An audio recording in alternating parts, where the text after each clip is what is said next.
नमस्कार, आप सभी का स्वागत है सुरागीला न्यूज चैनल के प्रदेश बुलेटिन में। मैं हूं अनुश्री भारद्वाज और नजर डालते हैं इस वक्त की फटाफट खबरों पर। शासन आदेश पर मंत्री ने उठाया सवाल, बेरोजगार संघ ने उठाई मांग। कोतवाली पुलिस ने एक बाइक चोर को किया गिरफ्तार। नहर कवरिंग के दौरान कमेटी को नहीं भाया ड्रेनेज सिस्टम। देवोत्थान एकादशी को लेकर जगह जगह हुए आयोजन। चुनावी तैयारी में जुटी भाजपा सरकार। अब खबरें विस्तार से। कुछ दिन पूर्व उत्तराखंड सरकार ने एक आदेश जारी किया था जिसमें आधिकारिक बयान मुख्यमंत्री सचिव आर मीनाक्षी सुंदरम ने कहा कि आगे जो भी शिलान्यास और लोकार्पण किए जाएंगे उसे मुख्यमंत्री पुष्कर सिंह धामी ही करेंगे। लेकिन बीते दिन कैबिनेट मंत्री सतपाल महाराज ने पौड़ी लोकसभा के अंतर्गत चौवट्टाखाल विधानसभा में 37 करोड़ 34 लाख की योजनाओं का लोकार्पण और शिलान्यास किया है। इस प्रकरण पर भाजपा ने कहा है कि इन दिनों उत्तरकाशी के सिलक्यारा में बड़ा हादसा हुआ है और मुख्यमंत्री अपनी नजरें इस पर गड़ाए हुए हैं, इसलिए वे पौड़ी के चौवट्टाखाल में शिलान्यास व लोकार्पण कार्यक्रम में नहीं पहुंच पाए। वहीं इस पूरे प्रकरण पर कांग्रेस ने सवाल खड़े किए हैं। साथ ही उन्होंने कहा कि सरकार के भीतर सब कुछ ठीक नहीं चल रहा है, इसलिए सभी अपनी ढपली अपने राग बजा रहे हैं। संवाददाता सुनील राज की रिपोर्ट। चूँकि माननीय मुख्यमंत्री जी का भ्रमण हर जनपद में प्रस्तावित है, तो इसलिए जितने भी शिलान्यास लोकार्पण होगा तो वो माननीय मुख्यमंत्री जी की अध्यक्षता में जो स्थानीय जनप्रतिनिधि हैं, विधायक और माननीय सांसद वगैरह की उपस्थिति में कराया जाए या इस कार्यक्रम को पार्लियामेंट कॉन्स्टिट्यूंसी के हिसाब से भी करने की एक विचार है। तो मुख्यमंत्री कार्यालय से जो प्राप्त निर्देश है उसके अकॉर्डिंगली प्लानिंग ने चिट्ठी जारी किया है। देखिए, माननीय मुख्यमंत्री जी का आपने जो इस मैटर पे देखा था उसमें ये था कि माननीय मुख्यमंत्री जी ऐसे शिलान्यास और लोकार्पण के समय वर्चुअली और फिजिकली दोनों रूप में वहाँ पे रह सकते हैं और वहाँ के जो लोकसभा सांसद हैं या वहाँ के जो विधायक हैं उन्हीं की अध्यक्षता में ये कार्यक्रम होने थे। तो मुझे लगता है कि जिस प्रकार का देखिए अभी प्रदेश के अंदर जो हालात हैं, सिलक्यारा को लेकर माननीय मुख्यमंत्री जी, हमारे प्रधानमंत्री जी लगातार वहाँ पे पल पल की अपडेट ले रहे हैं।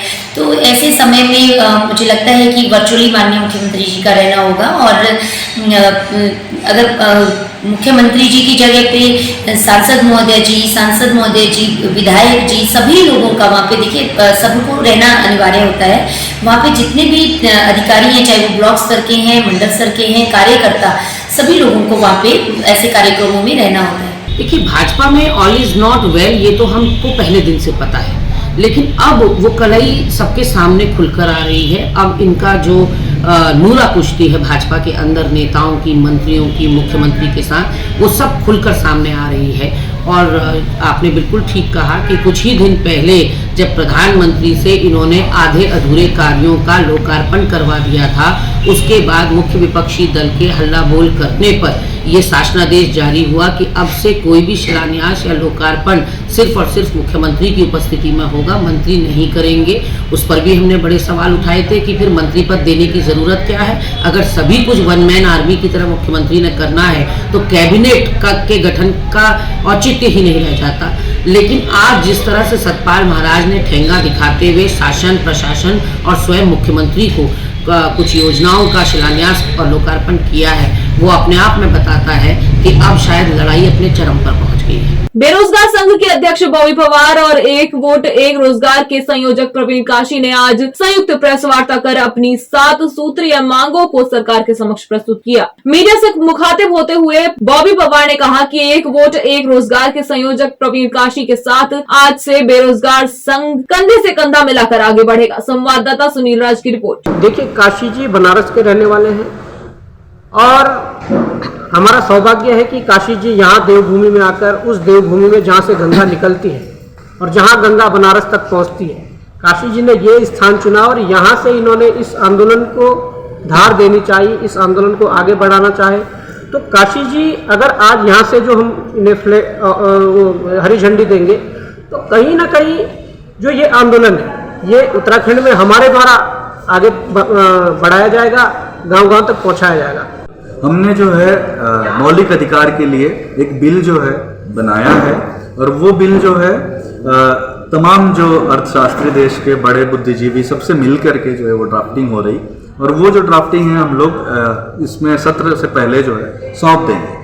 तो वो ड्राफ्टिंग एक एक इंसान के प्रति देश की अकाउंटेबिलिटी की बात करता है और ये हम कोई नया नहीं है। इस देश में देश आजाद होने के बाद जयप्रकाश नारायण का जब आंदोलन हुआ उस समय ये बात प्रमुखता से उठी।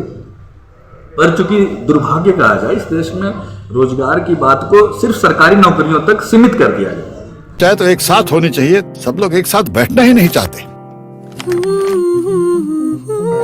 पापा, try this. लो, सब लपक लिए।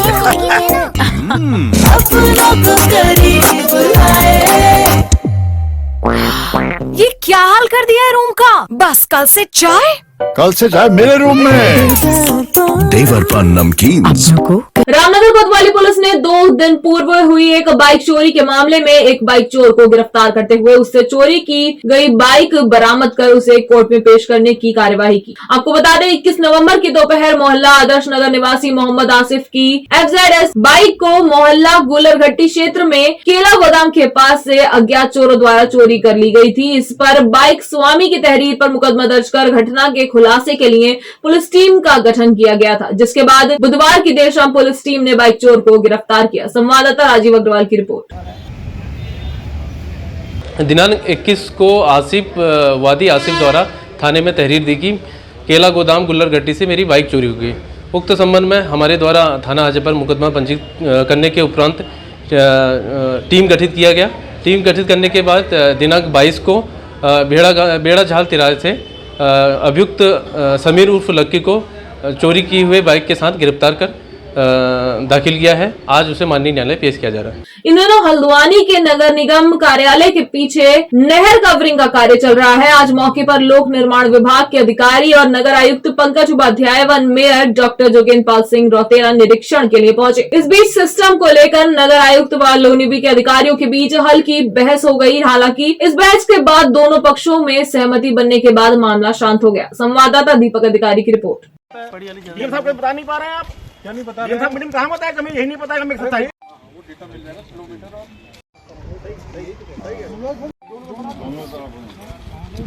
ये कार्यकाल तो 2 तारीख को 5 बजे खत्म होगा।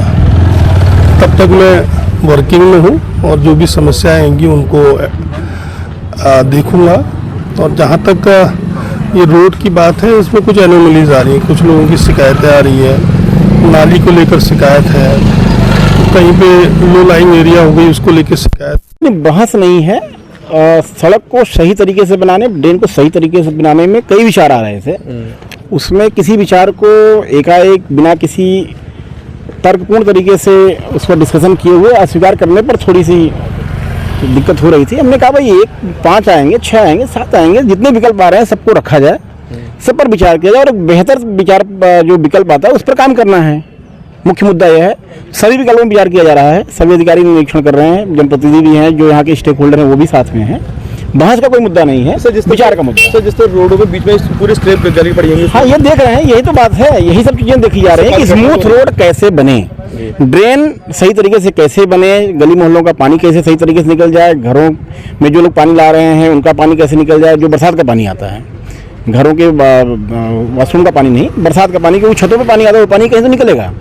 तो जो भी पानी इस रोड और इसके आसपास आएगा उसका क्या वे ऑफ उसका ड्रेन होगा, इसी के लिए कमेटी फ्रेम हुई थी। उस कमेटी के सभी सदस्य हैं, जनप्रतिनिधि भी, स्टेक होल्डर भी देख रहे हैं। सभी विकल्पों में विचार करते हुए एक बेहतर विकल्प काम करने का को तय करना है। ये तो एक मीटिंग हुई थी, उस मीटिंग में डिसीजन लिया गया था, इसमें प्रिकास्ट स्लैब रखे जाने हैं, उसी के तहत हमके द्वारा कार्य किया जा रहा है। इसमें कोई जो थोड़ा अनइक्वलेंस है उसको ठीक किया जाएगा विभाग द्वारा। ऑलमोस्ट काम कंप्लीट हो गया है, एज पर प्री एस्टिमेट के हिसाब से ही हम काम कर रहे हैं, इसमें कोई डिफरेंस नहीं है। जिस तरह से मेयर साहब ने और विधायक उन्होंने देखा कि बीच में गैप है, तो गैपिंग नहीं होनी चाहिए। तो गैपिंग देखिए, प्रीकास्ट स्लैब है तो उसमें थोड़ा एक्सपेंशन जॉइंट आता है, उसको गैपिंग के लिए एस्फाल्ट फिलिंग करेंगे हम लोग, उसको स्मूथ करेंगे उसको। मतलब लंबा खींचेगा काम? नहीं, विद इन 1 वीक सब कंप्लीट हो जाएगा। पीछे की तरफ से आप चालू करने वाले हैं, यहाँ थोड़ा सा पार्ट बचा हुआ हमारा 7-8 मीटर का पार्ट बचा हुआ है स्टार्ट एंड में, उसके बाद हम फिनिश करने वाले हैं पीछे। देखिए, सिंचाई विभाग द्वारा नहर की कवरिंग का काम लगभग समाप्त हो चुका है। नहर कवरिंग के बाद जो लोक निर्माण विभाग का दायित्व है वो सड़क का चौड़ीकरण है। इसमें सबसे ज़्यादा जो दिक्कतें हैं वो है पानी के ड्रेन ऑफ के लिए। तो उसको लेकर के स्थानीय लोगों की भी काफ़ी इसमें शंका थी कि बारिश के दिनों में बहुत ज़्यादा पानी यहाँ पर आता है, इसका निराकरण कैसे होगा।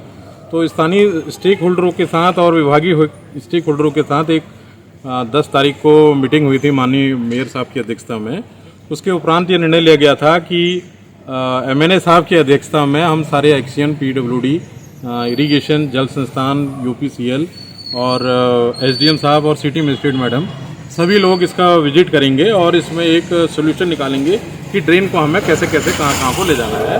तो आज उसी का ये यहाँ पर सर्वेक्षण हो रहा है और इसमें जो भी राय मिल जाएगी अध्यक्ष की ओर से और कमेटी की ओर से, तो उस पर हम लोग आगे काम करना शुरू कर देंगे और बहुत जल्दी जैसे ही निर्णय मिलता है, वैसे निर्णय तो यहाँ पर हो चुके हैं कि एक साइड में यू ड्रेन का काम होना है और दूसरी साइड में KC ड्रेन का काम होना है। तो उस पर हम लोग अब 2-3 दिन में अपनी टीम स्टार्ट करके काम कर देंगे। देवउठनी एकादशी को देवोत्थान एकादशी और प्रबोधिनी एकादशी के नाम से भी जाना जाता है। शास्त्रों में इस एकादशी का बड़ा ही महत्व है। देवउठनी एकादशी के दिन विशेष रूप से भगवान विष्णु की पूजा अर्चना की जाती है। बता दें, देवोत्थान एकादशी के दिन चतुर्मास भी समाप्त हो जाते हैं। दरअसल आषाढ़ शुक्ल पक्ष की हरिशयनी एकादशी के चातुर्मास की शुरुआत हुई थी। ये चातुर्मास कार्तिक शुक्ल पक्ष की एकादशी तक होते हैं। चातुर्मास के दौरान भगवान विष्णु का शयन काल होता है। इन 4 महीनों के दौरान विवाह आदि सभी शुभ कार्य बंद होते हैं, क्योंकि 23 नवंबर को कार्तिक शुक्ल पक्ष की एकादशी को चातुर्मास संपूर्ण हो जाएगा। अतः इस दिन से शादी विवाह आदि सभी मांगलिक कार्य फिर से शुरू हो जाते हैं। इसी के चलते देवोत्थान एकादशी के अवसर पर जगह जगह भजन कीर्तन के आयोजन किए जाते हैं। संवाददाता दीपक अधिकारी की रिपोर्ट।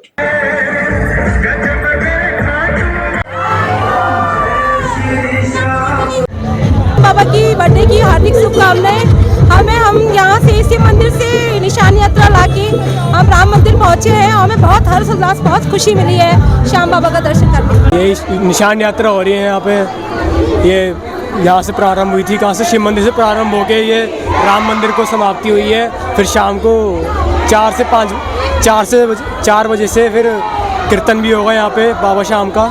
जय श्री श्याम। मेरा नाम है ममता रस्तोगी और बाबा का जो है आज जो है निशान यात्रा निकली है, ये हर साल निकलती है। आज इतना आनंद आया है, दिल खुश हो गया बिल्कुल। जय बाबा।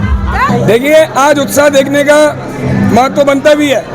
4 माह से हमारे नारायण जो कि विश्राम में थे, आज देवउठनी एकादशी के अवसर पे सबसे पहले तो नारायण जागृत उठते हैं और जब भगवान उठते हैं तो भक्तों में खुशी की लहर अपने आप होगी।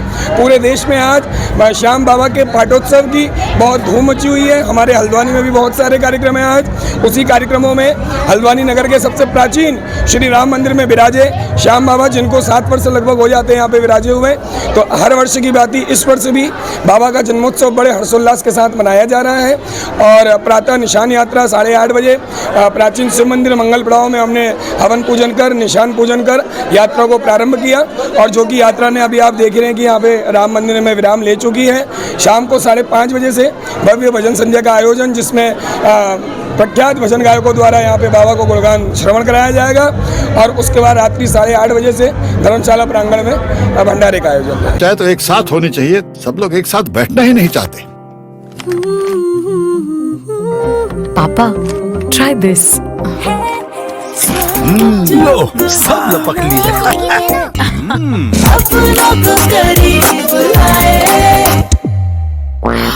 ये क्या हाल कर दिया है रूम का? बस कल से चाय मेरे रूम में। देवर पान नमकीन। भाजपा ने आगामी दुग्ध संघ चुनाव को लेकर तैयारी शुरू कर दी है। आपको बता दें, भाजपा ने डेडीहाट विधायक बिशन सिंह चुफाल की अध्यक्षता में 3 सदस्यीय टीम बनाई है, जिसके बाद आज हल्द्वानी पहुंचे विधायक किशन सिंह चुफाल ने प्रेस कॉन्फ्रेंस करते हुए बताया कि प्रदेश के 9 दुग्ध संघ में चुनाव होने वाले हैं। भाजपा द्वारा 3 सदस्य समिति बनाई गई है, जिसके तहत सभी जिलों में दुग्ध अध्यक्षों को तय करने के लिए प्रक्रिया शुरू की जानी है। संवाददाता दीपक अधिकारी की रिपोर्ट। दुग्ध संघ का चुनाव है, उसका समय पूरा हो रहा है, कार्यकाल पूरा हो रहा है, इसलिए उसकी प्रक्रिया चल रही है। कोई भी चुनाव होने के लिए उसका जो कार्यकाल हुआ पूरा, तब सरकार उसमें काम करती है। इसलिए जो अन्य चुनाव वाले निकाय वाले का उसमें परिसीमन का मामला आ रहा है। परिसीमन के माध्यम से सरकार उसको परिसीमन करे, परिसीमन को पूरा होने पर निकाय का चुनाव करे। हमारे दुग्ध संघ में कोई निकाय इसका परिसीमन का कोई मामला है नहीं। सरकार इसमें बिल्कुल काम कर रही है, चुनाव प्रक्रिया चल रही है। अब चुनाव प्रक्रिया को आगे बढ़ाने के लिए हम लोग आज जो बैठक ली हमने यहाँ पर कुमाऊं संभाग में और नैनीताल जिले में, इसलिए बैठक ली कि सबसे पहले तो यहाँ तो कि नैनीताल जनपद वालों को तो मैं बधाई देना चाहता हूँ कि पूरे प्रदेश का 50% उत्पादन है दुग्ध उत्पादन यहाँ। आज के लिए बस इतना ही। प्रदेश से जुड़ी सभी खबरों को जानने के लिए जुड़े रहिए सुरागीलाल न्यूज चैनल से। धन्यवाद।